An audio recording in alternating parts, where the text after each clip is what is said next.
ગઈ તારીખ 21/1/2025ના રોજ પાટડી શહેરની અંદર ગટર સાફ સફાઈ કરતા 2 કામદારોના મૃત્યુ થયેલ હતા, જેમાં અવસાન પામનાર જયેશભાઈ પાટડિયા તથા ચિરાગભાઈ પાટડિયા હતા.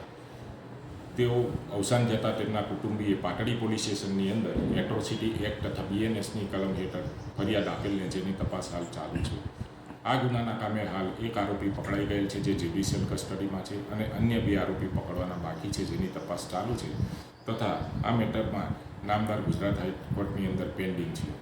ગઈકાલ તારીખ 3/3/2025ના રોજ એટ્રોસિટી એક્ટની ફરિયાદના ફરિયાદી શ્રી બળદેવભાઈએ પોલીસ સ્ટેશનમાં એક અરજી આપેલ હતી કે મરણ જનાર 2 ઈસમો પૈકી એક ઈસમના માતા પિતાને પાટડીના પૂર્વ પ્રમુખ શ્રી મૌલેશભાઈ પરીખ તથા ચેતનભાઈ શેઠે તેઓને પોતાની કચેરીએ બોલાવેલા અને કેસ પાછો ખેંચી લેવા તથા સમાધાન કરવા ધાક ધમકી આપેલી, જે બાબતની અરજી તપાસ કરતા ભોગ બનનારના માતા પિતાનું નિવેદન લેતા તેઓએ લખાવેલ છે કે આવો કોઈ બનાવ બનેલ નથી અને અમને કોઈ ધાક ધમકી કે માનસિક ત્રાસ આપવામાં આવેલ નથી, પરંતુ અમને જે સરકારી રાહે નાણાં મળેલા હતા એનું રોકાણ કઈ રીતે કરવું એની સલાહ લેવા માટે અમે ગયા હતા, અને અમારે આ બાબતે કોઈ ફરિયાદ કે ફરિયાદ કે એવું કંઈ કરવું નથી.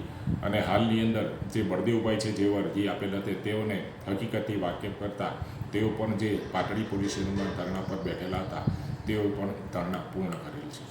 સર, જે આપણે ઘટના સ્થળના CCTV વિડીયો પોલીસે કલેક્ટ કર્યા ખરા? કયું ઘટના સ્થળ?